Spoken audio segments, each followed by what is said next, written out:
I really feel in many ways that 04 was being used as a test bed for the games that Inti Creates would go on to make in the future, the As Your Striker series being the big one. I don't know if that's literally true or not, it feels that way, you know? Because, while I have some issues with this game, this is the tightest the gameplay has been in the entire series so far, of the Zeros, specifically, of the 4 Zero games. Now, it does have its issues. They introduced this crafting mechanic. As with so many things, this was like one step away from being amazing. There are crafting mechanics like this in games I tend to love. Kingdom Hearts Birth by Sleep's crafting mechanic is a good example of this. But here, instead, it's just wildly, randomly flinging parts at a wall, hoping something will work. There are some recipes you can get hints of, and then there are some you can't. And good luck remembering all that stuff, by the way, because the hints are vague and not super well translated because of the issues involved with tiny screen, all that. So it's like, okay, that sucks. But it's a cool idea. And if they had made it so that it was a little bit more, okay, this is what this kind of piece does, or this is what this kind of piece does, and you can combine these to make armor parts, you can combine these to make shoulder parts, you can combine these, leg parts, and you can combine these to make head parts, and then, change it around a little bit, change the, for lack of a better way to call it, change the recipes, so that there's kind of inclination. So it's like, okay, this is this and this and that. And probably, if we're being honest, up the drop rate of the items. I have been told it's 10%, which about tracks with my experience. And you're probably thinking, oh, that's incredible. No. 10% doesn't mean you get one every 10. 10% means you have a 1 in 10 chance every time you attack and kill something. And anybody who was watching the stream knows that you can spend a fairly large amount of time killing something over and over and over and over for several minutes before it finally drops its part. I think a system where either they have a higher chance, just bump it up to 50, or make it so you kill so many in a row and then it drops it, the Zelda drop style method, something like that. I think there's ways to workshop that and make it better. And I think fixing around the actual recipes will make that better. And that's probably one of my only complaints about this game on the gameplay axis. This got the least negatives to gameplay of anyone. It didn't have unskippable cutscenes. It didn't have the jank with regards to certain things. It didn't have the terrible ice physics. It didn't have the hitbox and hurtbox problems. You know what it also didn't have? This is amazing. It didn't have the screen crunch issue. Now, if you haven't seen the previous Zero Ruminations, then what are you doing watching this? But on the off chance that you haven't, the screen crunch is about how zoomed in the screen is. It's a GBA problem. It's a problem with a lot of GBA games just because of the nature of the machine, the hardware. This is the first game where I really feel like they actually took that into account, right? They actually thought about it and said, you know what? Let's change our level design so that's not an irritation anymore. And as a consequence of that, almost assuredly a direct consequence, the gotcha problems were gone. Really, really, really good level design here. We had the magnetic level where you've got the difference of your jumps depending on which magnetic charge you've got. We've got the giant gun level. This is cool. This could have been so easily irritating, but instead the giant gun blasts actually attack the enemies too. So you can use the enemies and the gun blasts strategically as you're progressing through the level. We've got the underwater sub-level, which was not great, but still interesting. Each level had its own gimmick, its own shtick going for it. If I'm being honest, the ideal Mega Man game would be a game where every stage gets a plus to gameplay for just being good. That's why Shovel Knight is the ideal Mega Man game. This is the closest we've come so far. Of all the Mega Man games we've covered to date, this is the closest we've come to just giving a plus for stages, because they're legit and they're awesome. Even the boss fights are fun. Not a lot of individual boss fights jump out at me, but every single one of them was well crafted and a lot of care was put into them to make them interesting and fun. And that's awesome. I love the body parts system as usual. I love how we have one elf and we just level up that one elf to give us more slots and more access to more abilities. I love how we can mix and match which elves, because that's effectively, practically what it is, we have equipped at will. I love the fact that there's like a choice, like, okay, do I want the plus to damage or do I want this thing? And you have to choose between them. There's just so many elements of good design in this. And it's also probably the tightest the graphics have been the whole series. Now, obviously, this is kind of a story axis thing, but this is the first game I gave the plus to visual distinction. And if you don't know what that means, it's about being able to immediately tell what you're looking at like that. Now, obviously, a lot of games have visual distinction, but to have plus-worthy visual distinction is actually kind of rare. Most video games do not design themselves on the visual axis enough to have that kind of, that's what I'm looking at, that's what I'm going, that's an enemy, that's a target, that's an item, right? And just bam, you could tell in less than a second, in less than a millisecond, immediate glance, and your brain just processes everything you're looking at, right? This is the kind of thing Nintendo's core development team, like with the Ocarinas, wow, Lord, I'm a little tired, I'm sorry. Like the Zeldas or the Marios tend to get, because this is the kind of visual design that is awesome, and it's nice to see it in a Mega Man game. Even the final area and the final boss fight was actually pretty legit. It's also the hardest boss in the game.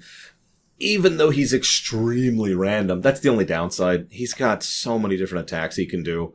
So your experience is going to vary wildly depending on that. But even despite that, he has a lot of cool, fun attacks, and you've got this wonderful set piece of the Ragnarok slamming down to the earth. And it's just generally cool, fun, awesome.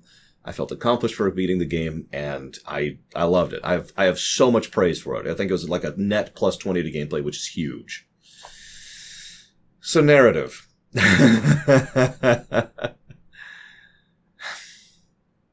If the narrative of this game was better, this would, without question, be the best Zero game.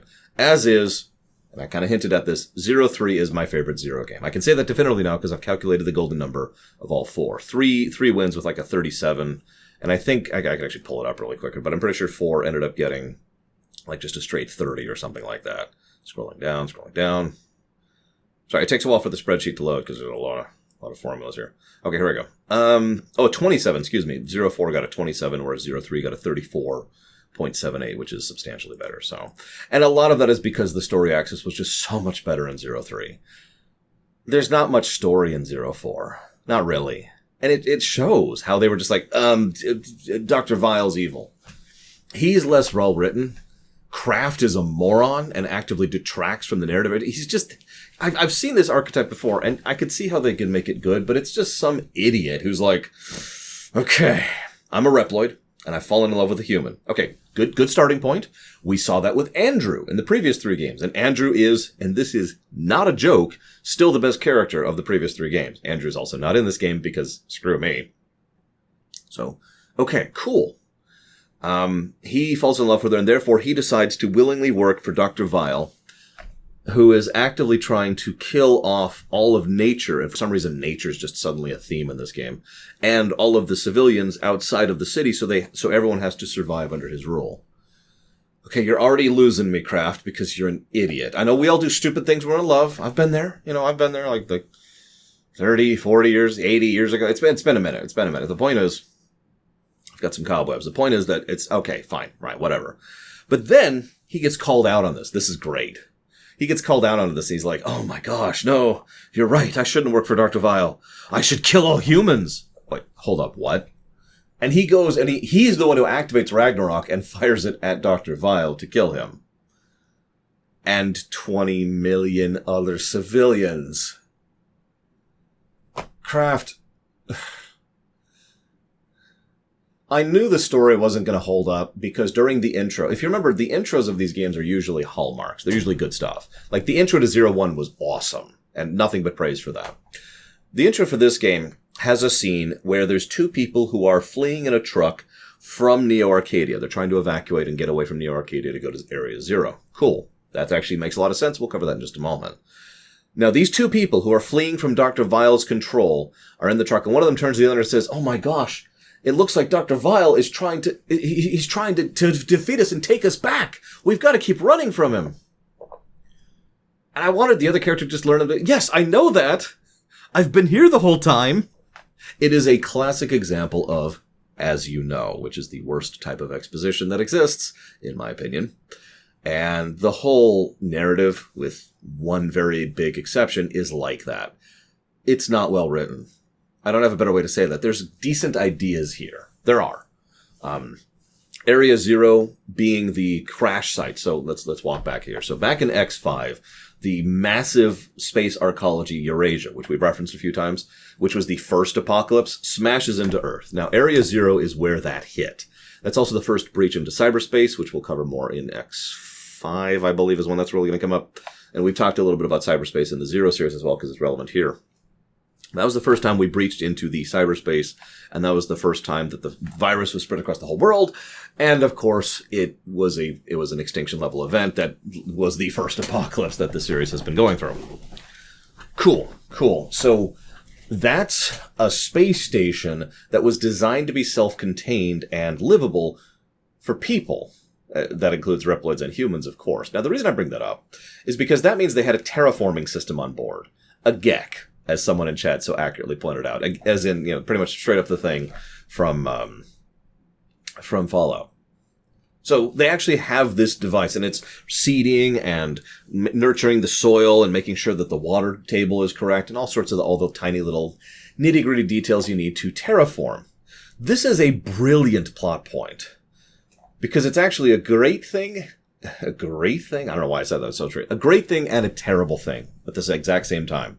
On the one hand, this will enable the Earth to actually start regrowing a little bit because of these seeds, because of this terrain. This is actual nature. And if you don't understand the distinction, the Mega Man series has long since had tree Borgs. And one of the narrative points of Mega Man Zero in particular is by the time at which 0-1 starts, there is no nature. Bugs, animals, and the entirety of the biome, those are robots. They emulate, they accomplish the same function, and that's how that works. That's how they maintain their biomes. This is an actual biome with actual forestry and actual grass and actual bugs and all sorts of other fun stuff like that. The possibility of actual reclamation of nature rather than just cybernetic recreation of nature. So cool. Here's the thing. That's happening because a terraforming device on that station is just kind of going and going and going and has been for a century now. That's why it's only now getting to the point where there's some foliage there, because it takes a while, right? The thing is, if you just leave that thing running forever, like there's a reason you need more than one biome, right? Because all this is doing is turning everything into this one forestry kind of area, the same thing that was on the station, Eurasia. So it's a wonderful plot point. They don't do anything with it. Instead, it's all about, we must protect nature. We must kill nature. We must protect nature. We must kill nature. And the theme I'm with, the theme of some Reploids deciding to cleave to nature and some deciding to cleave against it, the narrative capacity to look at the narrative capacity. Where are my words today? The narrative impact of artificial life forms having an opinion on what natural is. One of the actual lines of dialogue in the game is, "Why would you care? You're not natural at all. Why are you bothering?" There's a lot of narrative potential there, but the problem is they completely destroy that because the writing is crap. Instead, it's just nature, nature, nature, nature. And I just summarized most of the plot for you. And that's the problem. This script needed at least 2 more polishing passes to really hammer it out and make it something a little bit more nuanced, a little bit more interesting, a little bit more good. But Area Zero, right? So it's this place, it's being renovated. The humans are fleeing there because it is livable. It is survivable terrain. They go anywhere else, they're just going to starve to death or desiccate to death, or maybe just be killed by the megastorms that are destroying the rest of the planet. I don't know. They're going to die somehow. They've got this one place they can go to get away from Neo Arcadia. Dr. Vile, being Dr. Vile, is trying to bring them back because everyone has to live under his rule because sadism and psychopathy and everything we've already talked about with regards to him. So all that's cool. All that makes sense. And there's a lot that can be inferred here, too. The fact that Dr. Vile and his team are going out of the way to destroy Area Zero pretty much just so that there is nowhere else you can live, survive even, except under his rule, that's horrifying, to be blunt. And rather than seeing any of that through the lens of any characters that matter, we see it through Kraft. Kraft, his whole shtick is, I hate to bash him yet again, but his whole shtick is, well, survival is better than dying. Do not agree. But let me clarify that a moment. So I've always tiered it as living, existing, surviving. Surviving is when you're technically still alive, but not in any way that matters. You are still intaking air, your brain is still functioning, but you can see how that's a really vague definition, and a lot of horrible things can and have happened to people who are surviving. Now, usually the goal of survival is to get past that point. We survive for now, then we can climb our way back up. But that's not possible here with Dr. Vile in charge. Remember, sadism, psychopathy, pure evil, the devil. So his whole shtick is Kraft is like, we must live there and suffer forever because suffering forever is less bad than dying. Allow me to disagree, Mr. Kraft. He's doing this for love, too. I got to re-stress that. Anyways, So then the narrative kind of stumbles, just like I just stumbled there on my desk. Very important step, RNG manipulation. And after that, we get to the point where it's like, okay. The thing's been fired. 20 million people are dead, but we've killed Kraft, and we've killed everyone else. Everyone's super dead, but we did it. We've saved everyone. Dr. Vile's dead. Oh, wait, the station is now coming down to collide with Area Zero. The way the game portrays this, it's clear we're meant to believe that Dr. Vile has magical regenerative powers. Now, the way I say that, I talked about this on stream. Some characters just have this thing where they have a rule that says they regenerate. So they survive stuff that they probably shouldn't. Someone in chat said this, so I'm going to steal this. To quote Deadpool, the reason that Wolverine keeps surviving is because the Marvel executives keep bringing him back. Fiction likes to treat that as if it can regenerate from anything and can survive anything. I'm not sure if they intended that here, but it's certainly slanted that way. Because Dr. Vile's plan is, after surviving the direct hit from Ragnarok, which, bullcrap, he goes up to the station like, all right, I'm going to get on this station and slam into Area Zero, causing yet another apocalypse and devastating huge amounts of stuff, killing all these people and wiping out the nature. And of course I'll survive because I have infinite regenerative powers, and then I'll go to the city and rule over everyone and torture everyone forever. Yay! The world of Vile continues. Okay, cool. I do actually get that. The thing that turns this from good to bad or bad to good hinges entirely on whether or not he'd actually survive that. I know that sounds strange, but for me personally, and I'd love your thoughts on this. For me personally, if he actually would survive that crash, then that sucks and that's stupid. But if he wouldn't, that's awesome. Because what that means at that point is this man who has been alive for over a century, stuck in this stupid regenerative thing, has become so detached with his own mortality that it doesn't occur to him that he can die. And of course, his ego's been ballooning as he constantly keeps winning over and over and over. So, and he absolutely has an absolutely gargantuan ego. As Dr. Koida said, I am astonished he didn't carve his face onto the friggin' moon. But his ego is so blooming and he is so deluded. Even as we see his suit damaged, even as we see it can't quite keep up with the hit he took from Ragnarok, he still thinks, yeah, no problem, I'll just be on board a thing that's going to cause an extinction level event, and I'll be fine. And instead, let's assume hypothetically that what happens is we die, he slams into it, all those people die, and so does he. The end. And depending on how you interpret ZX, this is kind of what happens, that he does actually, no, really die here. We'll discuss whether or not he's alive or not in ZX. I don't think he is, as I already mentioned. But that does make the story a little bit better. And if I could be so bold, for as much as the narrative sucks in this game, you'll notice it was still a net positive. And that's almost entirely because of the outro. It's like all of this, honestly, I think what it is they wrote the outro for either first or back when they were working on Z3 or something. And then they were like, oh, we got to make a fourth game. Okay. Nature, idiot. Okay, there we go. Now we get to the good stuff. Because Zero has a wonderful line. It's actually a speech that he gives to Vile about how he doesn't give a damn about being a hero or about justice or about any of those ideals. That's just not him. And it never has been. He's a very personal person. He is not here to save the world. He's not trying to save the galaxy. He's trying to save his favored nephew. He doesn't quite say it the same way. It's not as flowery and not as well written or voice acted as Morden's speech, but it's the same concept. He trusts X. X trusts them. Zero's got their back. The end. He's doing this for his friend, and there's just something wonderfully wholesome about that. That he's been going through all this crap just because his friend asked him to. I love that. And that is very Zero. There's this bit where Vile says, do you think you can bring yourself to kill me? And Zero's like, yeah, dude, of course I can. You're just an enemy. All you are is an enemy in front of me, and that's my job, is to remove enemies from being in front of me. He says it much more better. I really can't English today. He says it much better, much more well written than I just said it, but it is a great line. And of course, then Dr. Vile gives his whole speech about, I'm evil. But even this is actually well written. It really does tie into his character, and it helps flesh him out. Even though he only has the one screen time here, at least he's actually decently presented in this screen time. And then Zero dies too. He's also turbo dead. Asterisk. depending on how we interpret ZX. I swear we'll get to it. I don't know when we'll beat ZX. I don't know. ZX is a bit of a longer game, so that might take us a little bit. But anyways. Nevertheless, I do want to give one little outro here myself, if you don't mind.